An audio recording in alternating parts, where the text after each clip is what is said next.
Buenas noches. La actividad de hoy gira en torno a una máxima que es conócete a ti mismo, porque se está haciendo un ciclo asociado al conocimiento clásico, griego, romano y universal, porque esta máxima realmente es universal.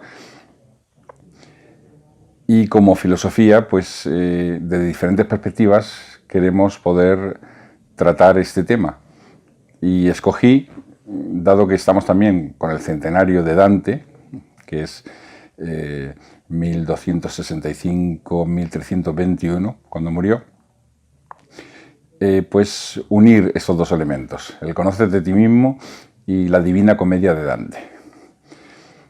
Antes de comenzar con esta obra maravillosa de este autor italiano, quería mencionar o hacer algunas reflexiones sobre esta máxima. Conócete a ti mismo es la primera parte de una frase que después se dice, que continuaba, y conocerás el universo y sus dioses. O sea, primero es conocerse a sí mismo y después, en cierto modo, los pequeños misterios, y después los grandes misterios sería pues aquello que es el cosmos, porque hay una misma vida que traspasa a ambos. Esta máxima sabemos que estaba en el templo de Delfos, junto con toda una serie de máximas, algunas de ellas atribuidas a los 7 sabios griegos. Incluso se dice que esta máxima era de Tales de Mileto, uno de estos 7 sabios griegos.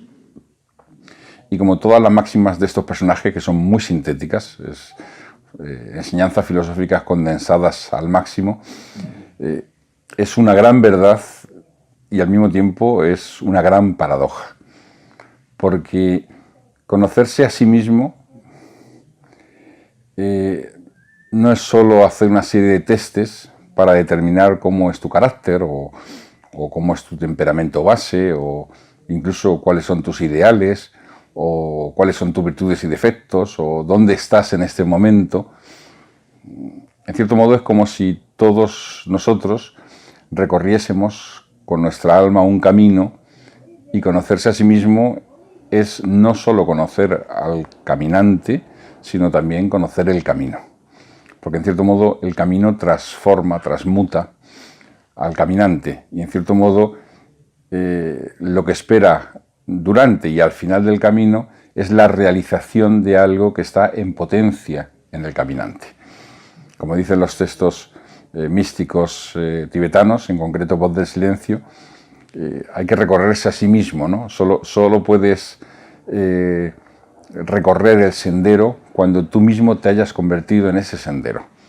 Entonces, claro, deja de ser unas fotografías que nos hacemos de nuestro interior y se convierte en un ideal, por un lado, sería la estrella que guía ese caminar, pero al mismo tiempo en todo aquello que se ofrece a la vista del caminante en este momento, o sea, todo su mundo interior, con todas sus 1000 facetas, y no solo en este momento, sino en los sucesivos momentos. O sea, conocerse a sí mismo serían los paisajes del alma ahora y todos los paisajes del alma que esperan hasta, no sé, la victoria final de esta misma alma.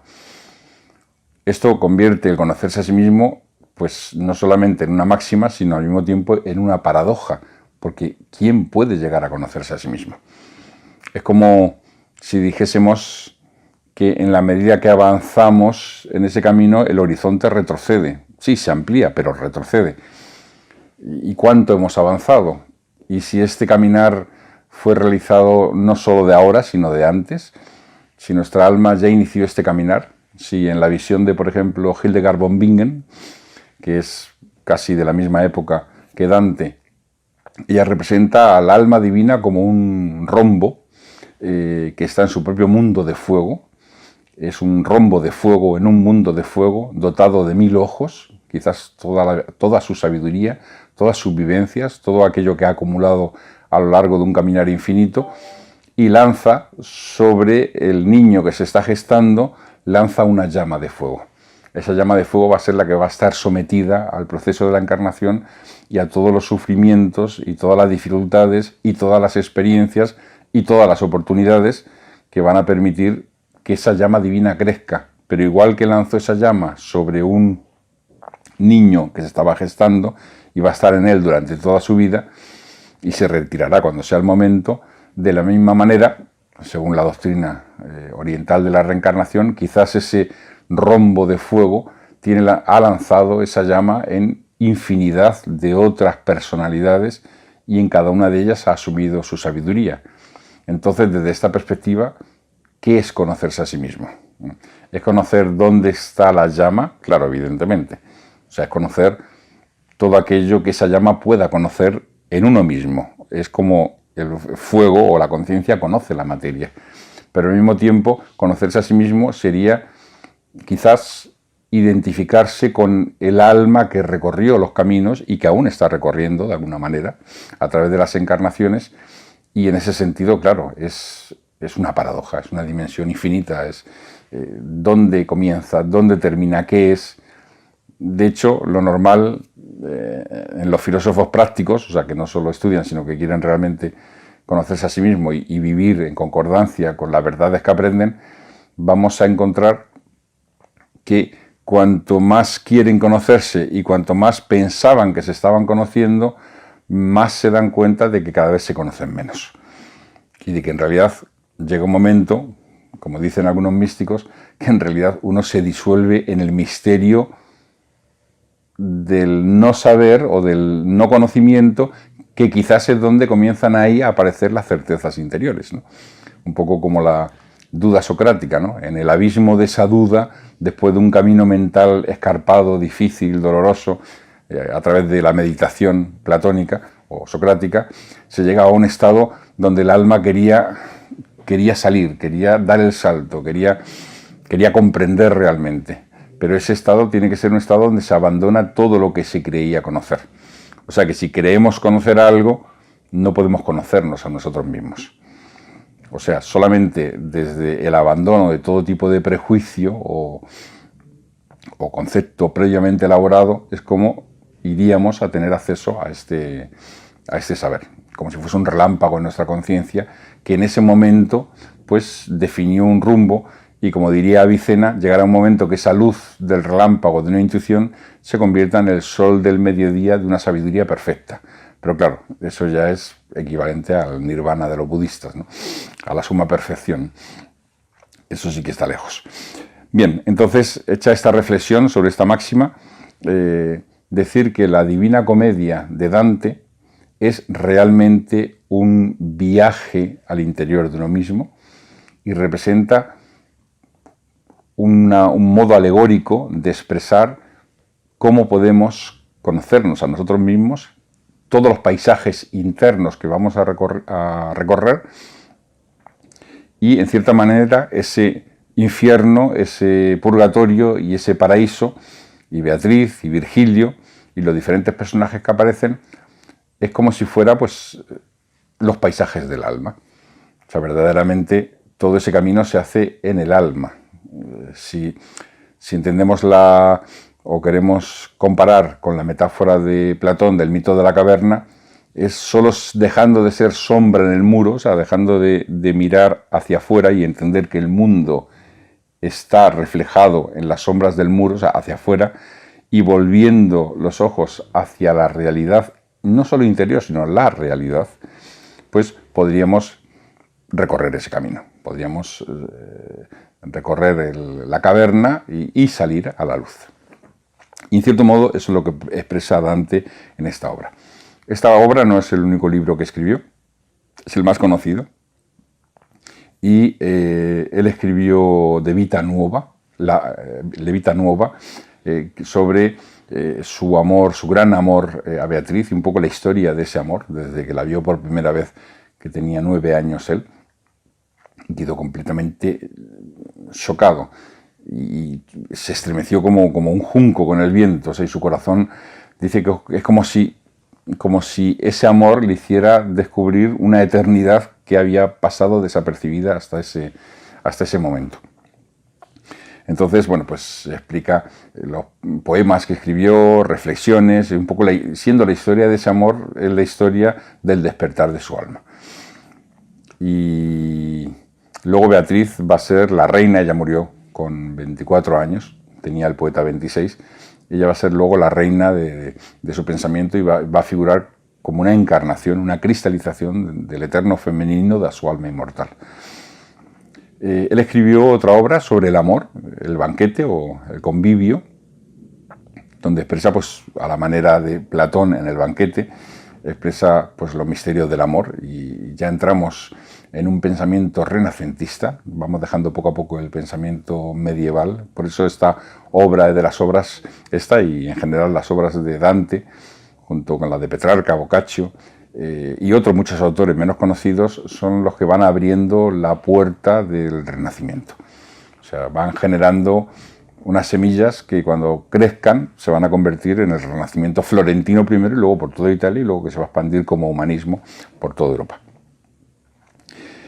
Tiene otra obra escrita sobre la lengua italiana, toda una serie de reflexiones sobre el lenguaje y es casi al final de su vida escrita, y lo que quiere es reivindicar la necesidad del uso de la lengua italiana en los textos cultos, no solamente en la vida cotidiana. Y en cierto modo su obra, y especialmente la Divina Comedia, fue casi como si fuese un arquetipo de perfección del italiano, y unificó esta lengua y sirvió de base para pues, que se fuese construyendo esta lengua, porque el mismo Boccaccio y otros autores dicen que era exquisito la forma de uso de las palabras, de la sintaxis, o sea que fue un auténtico maestro en el uso, como Shakespeare lo fue, del inglés. Tiene otra obra escrita sobre la monarquía, que reivindica la necesidad de una monarquía universal, de un rey universal, un rey justo universal, una especie como de rey del mundo, que gobernase un mundo entero armonizado. O sea, como si la familia humana fuese una sola. Y bueno, es cierto que en aquella época el mundo estaba dividido en esas luchas, en esta área, ¿no? Mediterránea, en las luchas contra los musulmanes y bueno, pues era difícil concebir un mundo donde todos estuvieran juntos y en paz, aunque algunos lo intentaron. Pero ni los místicos, ni el propio Ibn Arabi, ni los místicos islámicos, ni los místicos cristianos como un Raimundo Lulio, o ahora como Dante, pues conseguían liberarse de esa tensión de esos dos polos que existían en ese momento. O sea que, por lo menos él creía y quería una monarquía cristiana universal. Pero en el fondo eso es una metáfora de lo que sería una monarquía universal para toda la humanidad, que es el sueño, pues, de todo ser humano en un futuro muy lejano, porque es evidente que esto a nivel cercano no es posible.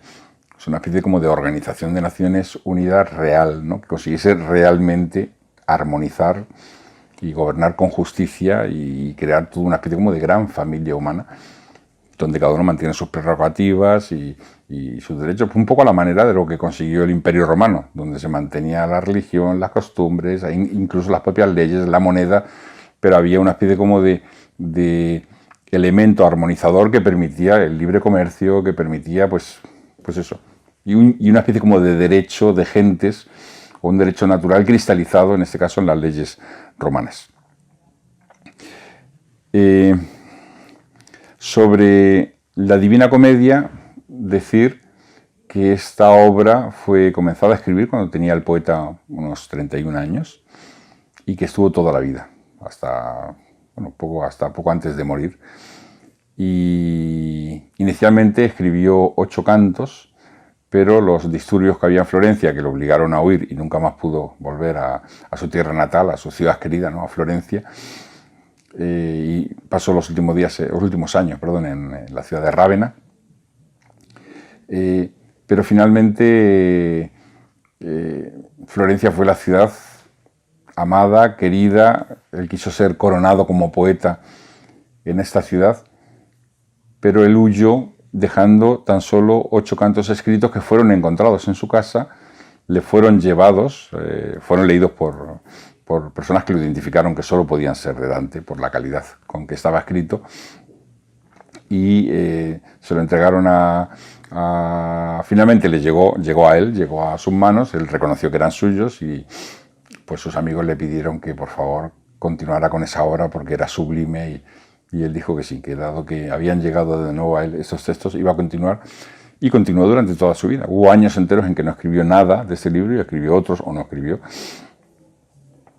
Más finalmente la obra fue coronada con éxito, con el problema curioso de que en uno de los viajes o de sus idas y venidas de un lado para otro, resulta que cuando murió se encontraron con el texto completo, menos le faltaban toda una serie de cantos del paraíso. Eran 8, creo que eran 12 o 13 cantos, que no es poco. Y claro, pues querían editar el libro, que no fue editado nunca en vida del autor.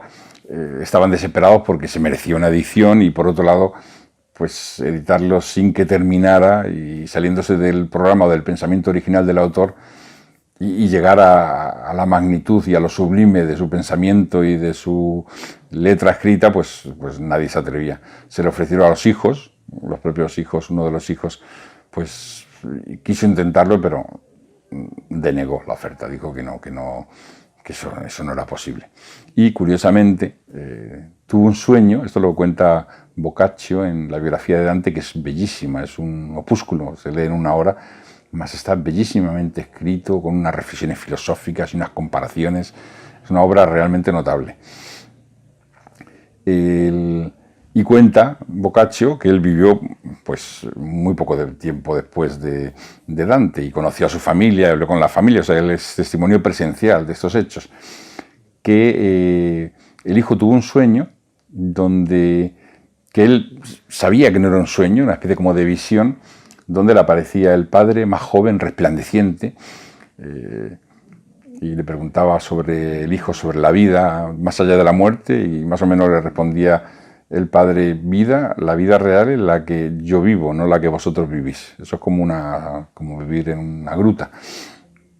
Bueno, el padre le preguntó él cómo podía encontrar estos textos y si existía ese final, y le condujo en el sueño a un lugar, a un apartamento donde había vivido, que había sido registrado, pero no habían encontrado nada, y le hizo ver que detrás de un colchón había un ladrillo, me imagino, o un lugar que si lo movías, pues aparecían, pues como él hizo justamente después. Fue esa misma noche, varias horas de camino hasta llegar al lugar de la ciudad donde estaba, y encontraron los últimos cantos y otros textos después ya pues humedecidos, ¿no?, por el propio ladrillo, por la propia tierra. Y gracias a eso pues conseguimos la obra completa, que además la obra estaba con una estructura numérica, o sea, tenían que ser 100 cantos, o sea, dividido en 3 partes. Es 33, 33, 33, bueno, el inicio no es 33, es 34, pero la idea del 3 está continuamente presente en la obra. Y el hecho de que sean 100, o sea, 33, 3 veces más 1, es muy importante porque es la década, ¿no?, la década y el centenario, que reproducen otra vez el misterio de la unidad.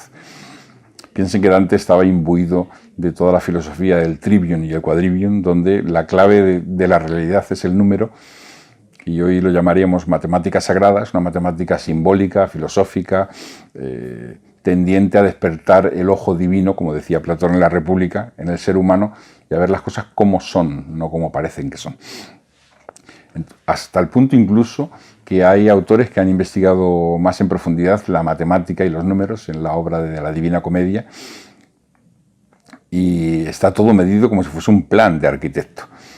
Es algo sorprendente, incluso la proporción de oro.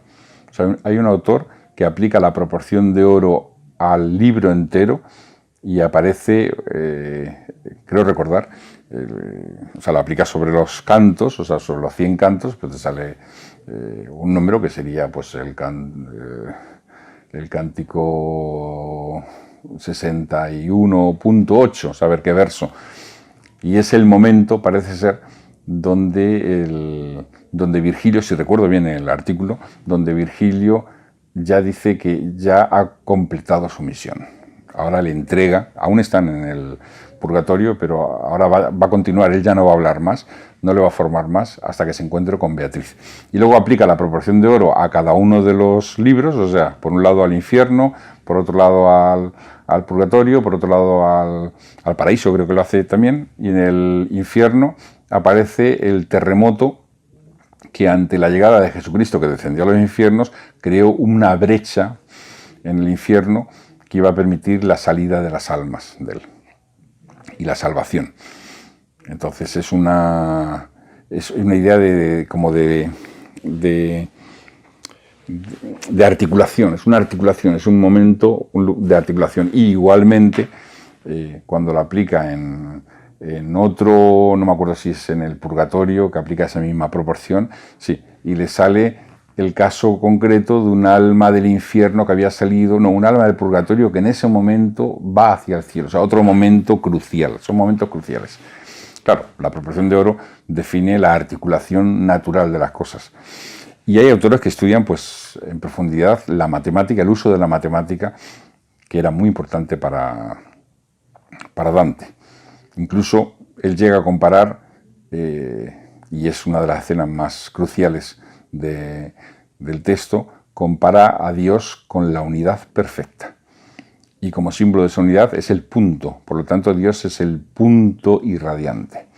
Es ese punto unidad cuya irradiación llena todo el cosmos, y cuanto más cerca se está de ese punto, por ejemplo, la órbita de Mercurio, en rapidísimo movimiento, o las jerarquías angélicas, él dispone las 9 jerarquías angélicas en torno de ese punto central, al cual convergen. O sea, los ángeles, los arcángeles, las potestades, los tronos, los querubines, los serafines, no lo he dicho en orden, pues no lo recuerdo de memoria, pero la dispone todas esas jerarquías espirituales que gobiernan el alma de las estrellas y del movimiento de los astros, los dispone en torno de un punto que sería la unidad de todo lo que existe.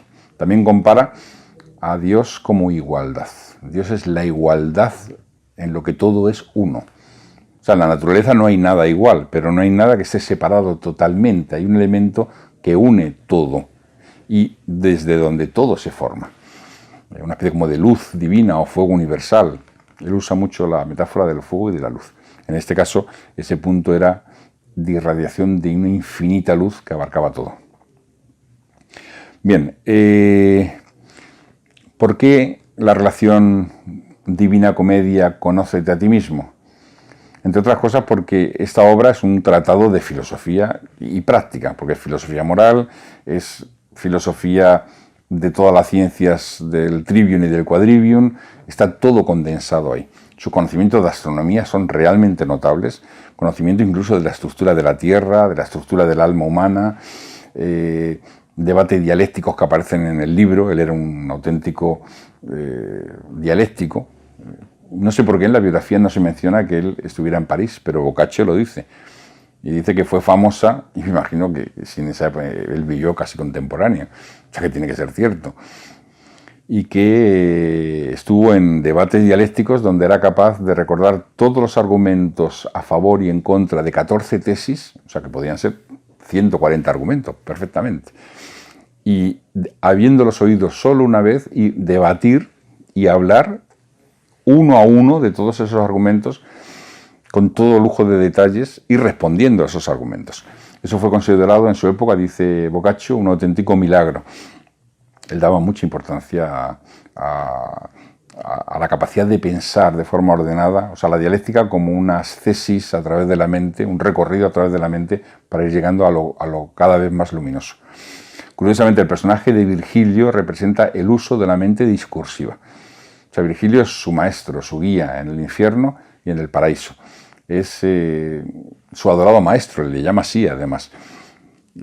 Curiosamente, en la obra de William Blake lo representa como un gemelo, es como si fuera gemelo es una especie como de doble celeste del mismo Dante, solamente que él aparece siempre vestido de azul, Virgilio, y Dante aparece vestido de rojo, ¿no? Rojo el color de la vida, el color de la encarnación, el encarnado, justamente el rojo, y el azul, ¿no? El color de la mente. Bueno, volviendo al Conócete a ti mismo, él representa, o sea, Virgilio representa la mente discursiva, que le permite conocerse a sí mismo recorriendo todos los paisajes y todas las penas, las torturas, y los castigos, y las lecciones, y las experiencias que aparecen representadas en el infierno y luego en el purgatorio. Entonces, bueno, va recorriendo los diferentes infiernos hasta que llega, los pecados son cada vez más terribles, o se comienza con el limbo, claro, el limbo donde están los filósofos, qué triste, ¿no? Eso estaba en el pensamiento de aquella época y él o no quiere o no puede salirse de ese esquema mental de creer que la filosofía, que no había conocido a Cristo, pues no podía acceder al cielo superior. Es una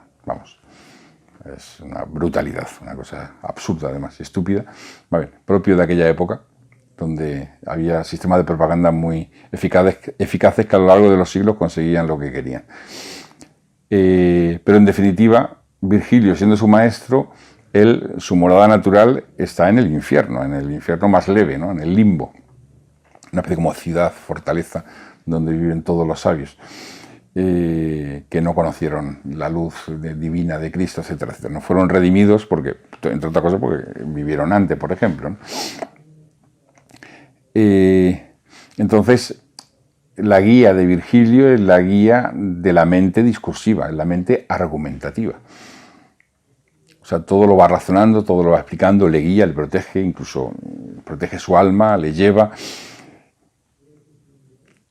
Y va haciendo, pues por un lado, que vaya profundizando en el abismo del infierno, que está en forma de embudo, y esa idea de cono invertido es una idea muy interesante. O sea, por un lado, el purgatorio representa todos los trabajos del alma que debe hacer, que quiere redimirse para poder entrar en la luz divina o en el paraíso. O sea que, en cierto modo, el purgatorio sería la montaña de la vida, la propia montaña de la vida, de aquel que reconoce que hay ya un cielo y una tierra espiritual y que quiere ascender, quiere subir, no quiere simplemente esperar. Eso, el esperar o la negligencia es considerada por Dante uno de los pecados más terribles, ¿no? Nada malo ha hecho, por lo tanto no irá al infierno, nada bueno ha hecho, también se quedará en la planicie del purgatorio eternamente, ¿no? Pero eternamente castigado, ¿no? Perseguido por una especie como de insectos. Como decía Sócrates, el filósofo, yo soy como un zángano, no era un zángano, era un moscardón que está picando para que no os durmáis, para que el alma no se duerma.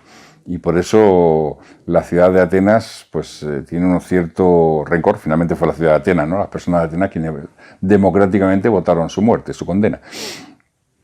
Porque estaba recordando continuamente lo que estaba mal hecho y cómo tenían que hacerlo mejor. Entonces, a los que son negligentes, a los que se durmieron y nada hicieron en la vida, ni malo ni bueno, se quedan en esa especie como de planicie eternamente castigados. Están por encima del limbo, pero curiosamente en el limbo viven perfectamente los filósofos en su ciudad de la filosofía, y estos viven, aunque están por encima, curioso, viven perseguidos por insectos que los pican una vez y otra vez y otra vez.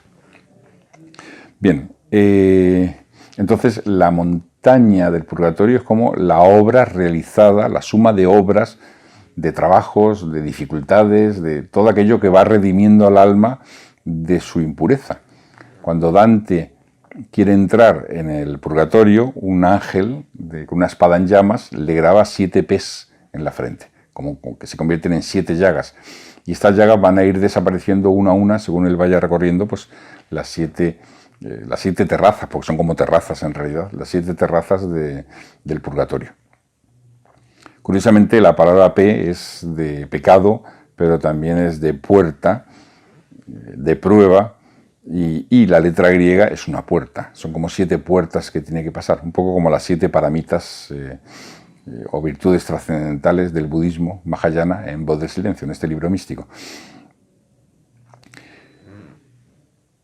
Los pecados capitales sin arrepentimiento que llevan al infierno, bueno, pues el panorama es desolador, es terrible, ¿no?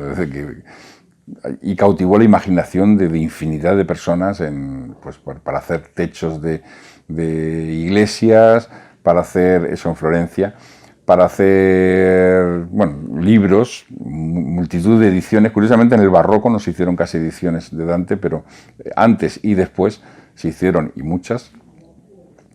Y cada uno con su imaginación intentó interpretar el texto a su manera y salieron verdaderas joyas, ¿no? Desde, bueno, las ahora muy famosas de Botticelli, que no se sabía hasta hace poco tiempo que Botticelli hizo una ilustración que finalmente no se editó. Una ilustración, o sea, un libro de ilustraciones, que son, no recuerdo cuántas, creo que son 100 o más o menos 100, y de tamaño bastante grande, y que iban acompañando al texto. O sea, sería un libro gigante que se doblaba sobre sí y acompañaba. Por un lado estaba la imagen y por otro lado el texto. Y bueno, pues desde Botticelli, que hizo una especie como de cómic. Hay una imagen que es una especie como de cómic, no una, varias, donde en realidad se va viendo a Virgilio y Dante repetidas veces en repetidos sitios y todos metidos en una sola imagen. Hasta las imágenes del purgatorio y del paraíso, las que hay, que son también maravillosas, divinas, ¿no? Cuando está ya abrazado a Beatriz o con ella va recorriendo los diferentes cielos. O, por ejemplo, las ilustraciones también son muy famosas, la de William Blake, este personaje tan extraño, poeta, místico. Hizo una serie de ilustraciones que finalmente tampoco se editaron en vida, ni llegó a completar el conjunto, pero curiosamente las que hay en el infierno son las más. O sea, casi todos los autores que no terminaron su obra hicieron gran parte de los cuadros del infierno porque son muy, muy sugerentes. La cuestión es si representan simbólicamente los castigos, están asociados simbólicamente al efecto en el alma del pecado, que a veces es claro y otras veces no lo es tanto. Dado que estamos en una charla sobre conócete a ti mismo, esas imágenes expresan la realidad interior después de la transgresión y cómo se queda el alma, porque en realidad debemos interpretarlo alegóricamente, es cómo queda el alma después de la transgresión, o sea, en qué estado se queda, ¿no? Y que luego, pues, el alma, que no pudiera ser redimida, pues que esa sería una fotografía de cómo está en esa transgresión. Y, bueno, el infierno de los traidores, que es de los más terribles, o por lo menos los que están más, se van intensificando, va siendo más terribles los pecados según se desciende al infierno, pues es una especie como de lago de hielo completamente congelado, donde el alma pues no puede moverse, y siendo el fuego la naturaleza del alma, ese hielo significa, es como una muerte continua en ese frío, ¿no? En esa ausencia de sensibilidad, pero al mismo tiempo sensible.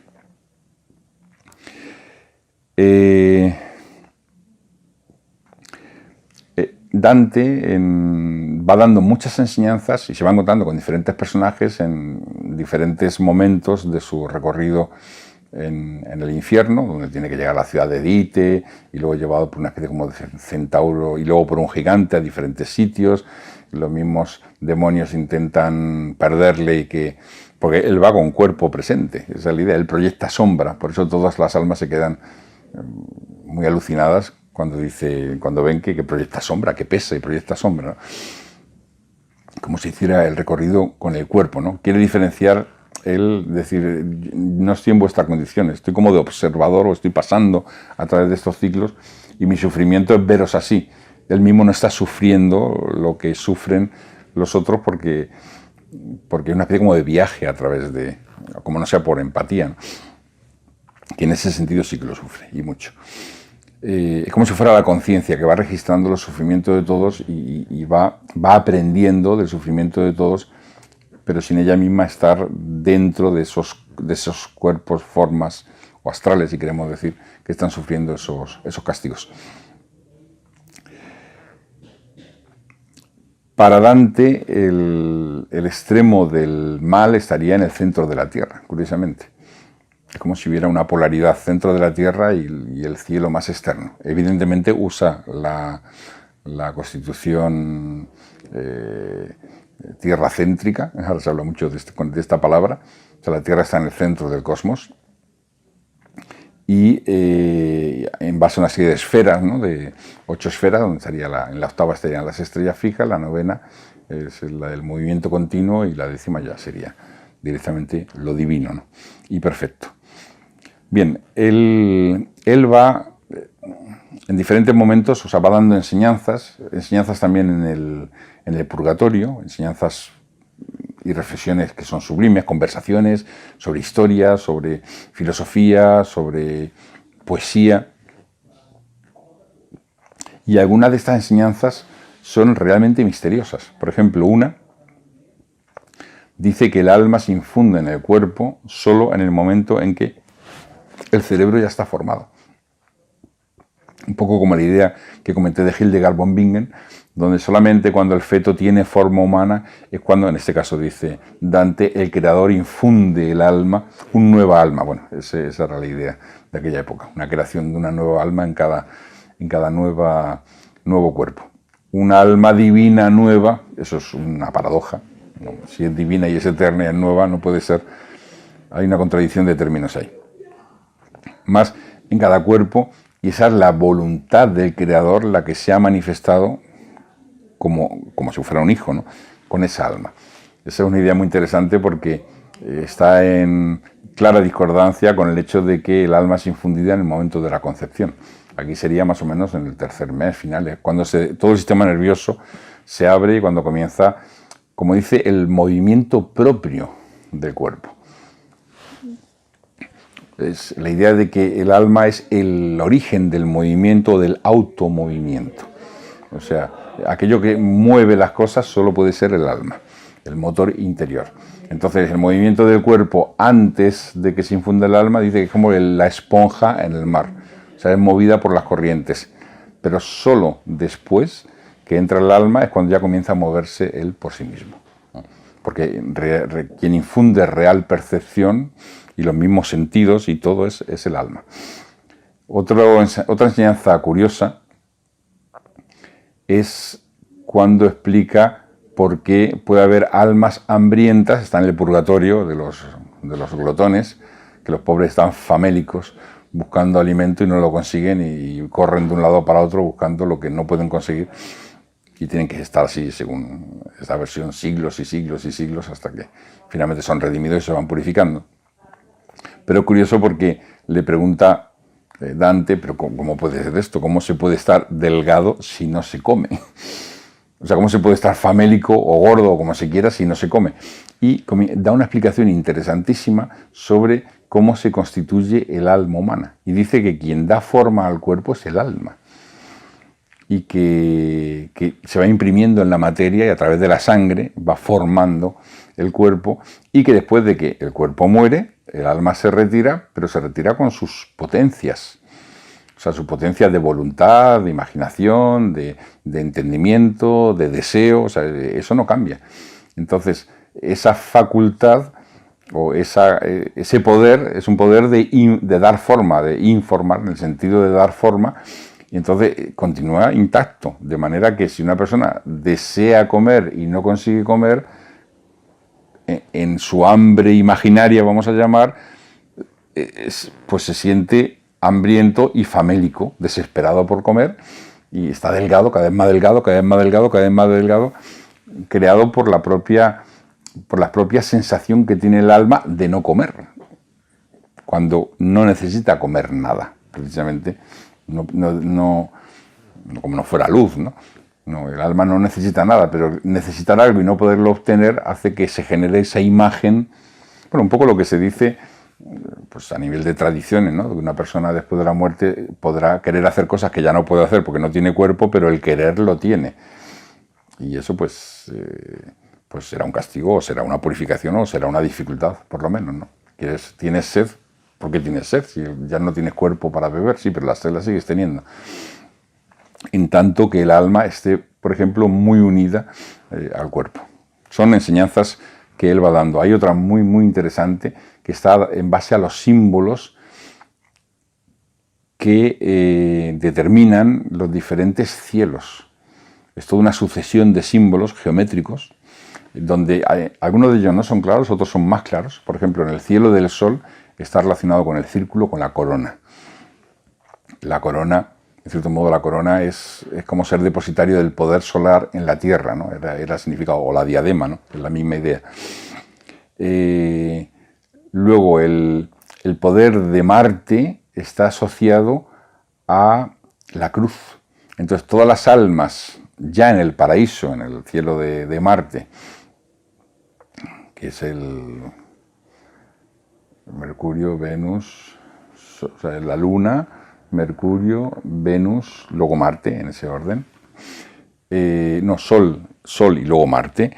Los que son almas de Marte o que su paraíso es el de Marte, son aquellos que lucharon por el bien, lucharon por lo noble, por lo justo y murieron o no, pero su vida fue una lucha continua por sus ideales. Entonces, curiosamente, esas almas son como puntos de luz o esferas de luz que juntas forman una cruz. Esa cruz es la de Marte, es la de la batalla, ¿no? La batalla por la cruz, pero la cruz no necesariamente es como símbolo cristiano, sino la cruz como el símbolo de todo aquello que está crucificado en la materia y lucha en ella. Es la cruz espada, en cierto modo. Y luego representan, por ejemplo, a Saturno lo representan por una escalera. O sea, un rayo de luz forma una escalera en el cielo de Saturno. Una escalera que él dice que es infinita, ¿no? Que no se ven los peldaños de todo lo que se extiende. Pero claro, es el cielo de los meditativos. El cielo de Saturno es el cielo de la mente que reflexiona, de la mente que medita, ¿no? De los estados mentales dispuestos en forma de escalera que hay que recorrer uno a uno. Firmemente realizado el anterior, solo se puede llegar al siguiente, ¿no? Como dicen las tradiciones, esa escalera de peldaños de luz solar, ¿no? Que lleva hasta el cielo y que representa el camino del alma en realidad. Y en cierto modo, en esa escalera de Saturno que parece que surge de un rayo de luz, es un poco semejante a la escalera que aparece asociada en las explicaciones sobre la dialéctica de Platón. O sea, Platón, cuando habla de la dialéctica, dice que es la capacidad de que la mente-alma vaya subiendo peldaño a peldaño a través de los seres mentales, luego Plotino lo va a explicar, a través de los seres mentales, como si los peldaños fueran, como decían los egipcios, ellos decían que es una escalera divina cuyos peldaños son los brazos de los dioses. Entonces, cada uno de ellos es una esencia inteligible. Y a través del ascenso del alma, a través de esas esencias inteligibles, el alma se va haciendo cada vez más y más y más divina. Esa es un poco la idea de la escalera de Saturno. Y luego otra que es prodigiosa, es una imagen realmente prodigiosa y es muy, muy impresionante cuando está representada en el arte, en la pintura, por ejemplo. Es el cielo de Júpiter. Es el cielo de los reyes y de los gobernantes justos. Claro, están en el cielo, luego estaría el infierno, ¿no? Los que fueron tiranos. Pero los que están en el cielo son los que gobernaron de forma justa. Aquellos que llevaron a la justicia y la concordia, la llevaron a las sociedades y a los corazones humanos. Y reinaron de forma justa sobre ellos. Y ellos son representados todos como un águila. O sea, es curioso porque es como si ellos fueran las plumas del águila, o como si fueran, igual que en el ejemplo de la cruz, como si fueran átomos de fuego o de luz en ese cuerpo de fuego y de luz, que es una especie como de águila gigantesca, y cuando el águila habla con la voz de los 1000 reyes justos que fueron.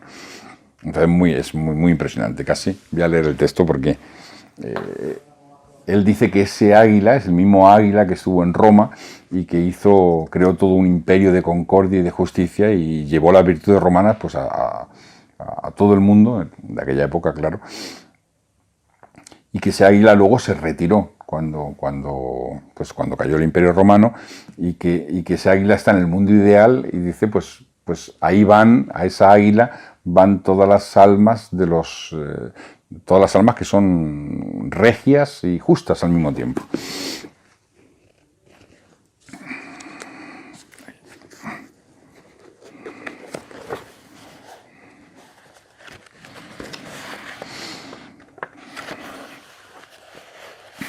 Dice, ante mí aparecía, con las alas abiertas, la bella imagen que en su dulce fruición hacía dichosas a las almas reunidas. Cada una de estas parecía un pequeño rubí, en el que brillaba tan encendido un rayo de sol que reflejaba a mis ojos la imagen del mismo sol. Y lo que necesito describir ahora no lo anunció la voz jamás, ni lo escribió la tinta, ni lo concibió la imaginación. Porque vi y aún oí hablar al pico del águila y decir con su voz yo y mío, cuando su intención era decir nos y nuestro. Y empezó así: por haber sido justo y piadoso, estoy aquí exaltado hasta esta gloria que no se deja vencer por el deseo. Y en la tierra, el águila, dejé tal memoria de mí que los hombres más perversos la recomiendan, pero no siguen su ejemplo. O sea, todos quieren que exista un gobierno pues a la manera justa, pero claro, lo quieren, pero luego no lo construyen, o no lo hacen, o no pueden, porque son egoístas. Así como de muchas brasas sale un solo calor, así también de aquella imagen, formada por muchos amores, salía una sola voz. Entonces respondí: oh perpetuas flores de la dicha eterna, que como un solo perfume me hacéis sentir todos vuestros aromas, poned fin con vuestras palabras al gran ayuno que me ha tenido hambriento durante largo tiempo, o sea, el deseo de saber, por no encontrar en la tierra alimento alguno. Bien sé que si la justicia no se refleja en otras esferas, como es un espejo, en la vuestra no se ve a través de un velo. Sabéis cuán atento preparo a escucharos. Sabéis también tal cual es aquella duda que para mí se convierte en tan antiguo ayuno. Así como el halcón a quien quitan la caperuza mueve la cabeza y bate las alas en señal de contento y demostrando sus deseos e irguiéndose con gallardía, lo mismo vi hacer al águila, que estaba formada de alabanzas de la divina gracia, las cuales cantaban como sabe cantar el que se deleita allá arriba. Y bueno, y así continúa, ¿no? La idea de una especie como de alma que sale de ese águila, convertida en un rayo de luz, o como una especie como de chispa de fuego, y se convierte en una especie como de persona, en la representación antropomorfa de lo que fue como rey justo, y luego se integra de nuevo a ella y habla a ella entera como si fuera, pues eso, la insignia, como él lo dice en otro lugar. Dice, es la señal de la garantía de la justicia en la tierra. O sea, como el estandarte de la garantía de la justicia en la tierra.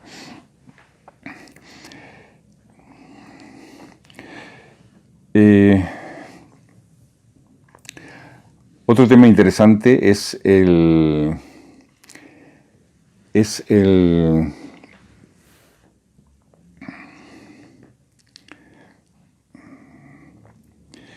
lo que podemos llamar de iniciación de Dante, que es cuando él llega al paraíso terrenal, ha superado todos los pecados o todas las purificaciones de las 7 P's, ¿no?, que él tiene en la frente, las 7 pecados, 7 puertas.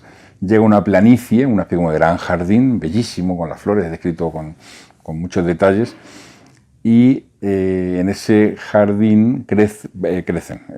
Hay 2 ríos, uno que es el río de la buena mente, Eunoa, y otro es el río del olvido, el Leteo. Entonces, en un lado, o sea, sin haber traspasado todavía el Leteo, que le va a hacer olvidar todos los sufrimientos de la tierra,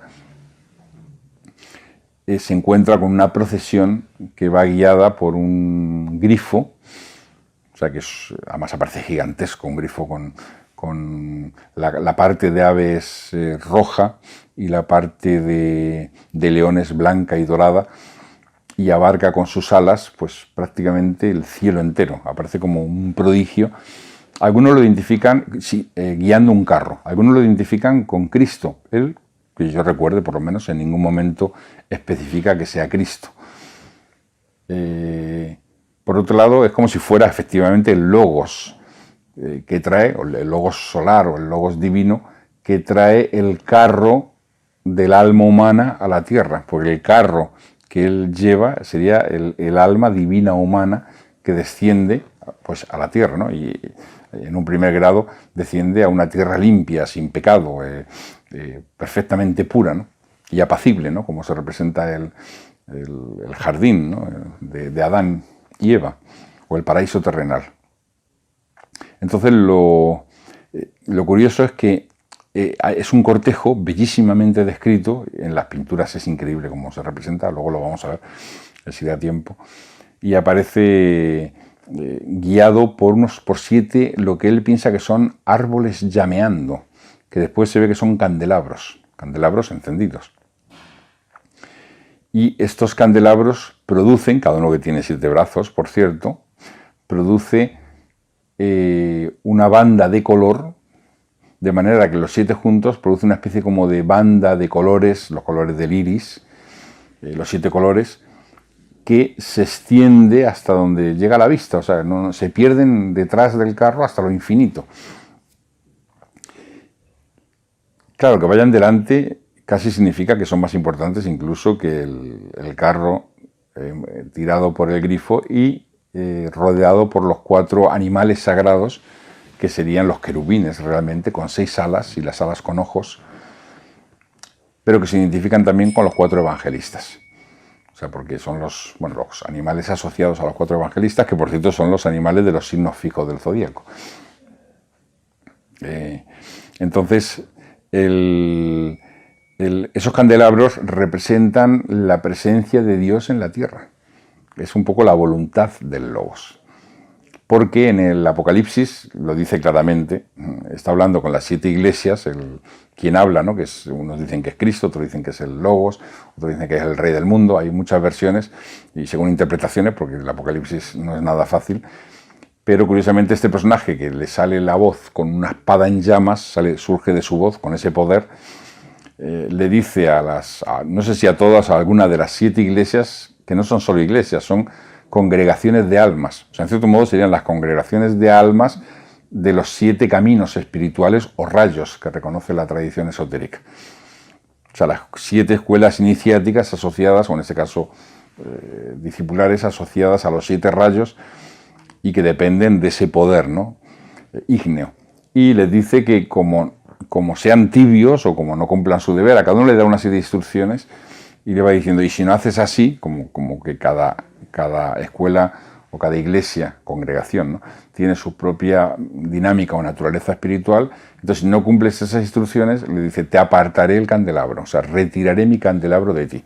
Es como si el candelabro fuese el árbol en llamas, el árbol de la vida, de los misterios en llamas, que pone el Logos, o este personaje, lo pone en el alma, en este caso, de una congregación o iglesia o escuela. Entonces, bueno, después cuando se comentan este texto del Apocalipsis, por ejemplo, en el Beato de Liébana, que hace un comentario extensísimo y muy interesante, explica claramente que cada uno de los nombres de estas 7 iglesias representan 7 naturalezas, 7 formas de ser. O sea, son como 7 estados del alma. Entonces, cada uno de ellos le exige, el Logos le exige cumplir su naturaleza, no desviarse de su propia naturaleza. Entonces, estos candelabros van guiando y dejando un rastro de luz, y en el carro va, pues, Beatriz. Beatriz es su alma inmortal. Y aparece vestida coronada de olivo, símbolo de la sabiduría, ¿no? De Atenea. Aparece con un velo blanco, con un manto verde. El blanco es símbolo de la fe, el verde es el de la esperanza, son las virtudes teologales. Y sin embargo sus vestes son de puro fuego, porque ya es puro amor. Igual que las vestes que son atribuidas curiosamente a Dante, como si los dos fueran hijos del amor, como si fuera su alma gemela celeste, ¿no? Entonces, ese carro tiene a la derecha las 3 virtudes teologales, con esos mismos colores que ya dije, y a la izquierda las virtudes cardinales de color púrpura, y todas siguen a la prudencia, que es la más importante de estas 4 virtudes. Estarían luego justicia, fortaleza, templanza. Todas siguen a la prudencia, que aparece como de 3 ojos, ¿no? Por la capacidad de ver el futuro, el presente y el pasado, que es la llave de la prudencia. Es ser capaz de ver las consecuencias, lo que sucede en el momento, y aprender de lo que sucedió para poder ir, pues, determinando el camino a seguir. Y, en cierto modo, la descripción es que el encuentro con Beatriz es como si fuera su iniciación. Él tiene que primero se le reprochan todas las faltas. Es como una especie como de rectificación, es como si fuera el tribunal de Osiris que se pesa el alma, ¿no? Antes de ser osirificado. Y se encuentra con todos sus defectos. La propia Beatriz le dice, tú has hecho esto y te has apartado de la ley aquí, y has dejado de amarme aquí, y has buscado satisfacciones terrenales aquí y gloria mundana, etcétera, etcétera. Y él cae desmayado del dolor. claro, encontrarse con los defectos expuestos cara a cara, ¿no? Pues desmaya del dolor. Y sin embargo, después de desmayar, él se baña en el leteo y ahí se olvida de todo ese sufrimiento. Y luego se baña en el río de la buena mente, Eunoa, para poder seguir ya desde ese paraíso terrenal al cielo y recorrer las distintas esferas y recibir las distintas lecciones, pues hasta llegar a estar en presencia de Dios, que no queda claro si Dios, o por lo menos para mí, es ese punto central de infinito movimiento que lo abarca todo, o es, como aparece a posteriori, una representación como lo que sería el trino logos platónico, o el Padre, el Hijo y el Espíritu Santo, que aparecen como tres circunferencias, que tampoco está clara, porque hay pintores que las representan entrelazadas y otros pintores que las representan concéntricas. O sea, la circunferencia pues más interior sería, o quizá la más grande sería la del Padre, y dentro de ella está el Hijo y dentro del Espíritu Santo. O al contrario, tampoco queda claro eso. Pero esa fusión de tres entidades en una, como tres fuegos en uno, pues finalmente es el sumo éxtasis de Dante, que equivale más o menos a prácticamente pues una especie como de nirvana, ¿no?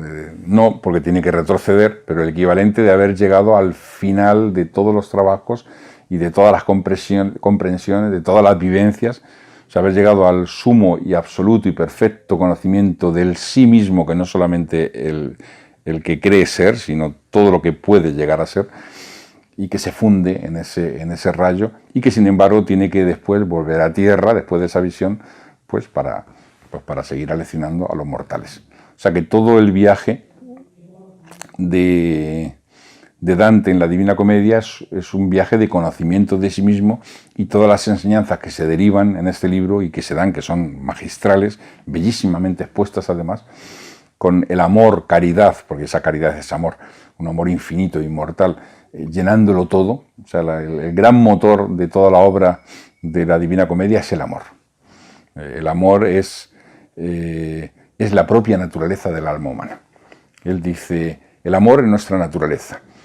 Incluso cuando descendemos a la materia, a los abismos, al pecado, al infierno, lo hacemos por amor. Es amor a la materia, amor a lo perecedero, amor a las sombras. Claro, ese amor a las sombras hace que la llama del amor se apague y no sea libre. O si elegimos, porque el libre arbitrio es la condición humana, dice, si elegimos las altas esferas, si elegimos el bien, si elegimos aquello que libera al alma de sus ataduras, si elegimos la ley divina, pues es por amor que lo hacemos. Incluso todo compromiso, es muy bella esta explicación, todo compromiso del alma deriva del amor, porque en cierto modo es por amor que el alma se compromete a aquello que considera válido, justo, o incluso se compromete a aquello que le va a robar su libertad y le va a enfangar en lo mundano. O sea, es compromiso consciente libre o compromiso... Bueno, siempre hay algo de conciencia. O sea, incluso aquel que cede no es inconsciente, porque el libre arbitrio es natural del ser humano, pero el verdadero motor del alma humana, su verdadera naturaleza, sería el fuego del amor. Esto lo deja claro varias veces y usa la metáfora del amor continuamente. O sea, la palabra amor y otra palabra, la palabra estrellas, son continuas en el texto, y de hecho los tres versos, o sea, el verso final, los tres versos finales de los tres libros, del infierno, del purgatorio y del paraíso, los tres terminan con estrellas. O sea, como decir, es la naturaleza, es el final del ser humano. O sea, su naturaleza es el amor, pero ese amor hacia dónde debe ir, porque puede ir en muchas direcciones, pero hacia dónde debe ir. La estrella sería pues el arquetipo, la perfección, la belleza absoluta, o el mismo Dios, que es representado como un punto estrella continuamente oscilando. Bien, todo este camino de Dante en la Divina Comedia, o en la Comedia, que es el título original, que representa todos los vicios, defectos, virtudes, potencias del alma humana, son en el fondo un viaje alegórico del alma a través de sí misma para poder conocerse, para poder encontrar aquello que es, aquello que fue, aquello que puede ser, y en definitiva aquello que ha estado siempre inspirándolo desde el principio, que sería esa estrella que él pone como lo más importante en el texto de la Divina Comedia, esa estrella que hace inflamar el amor.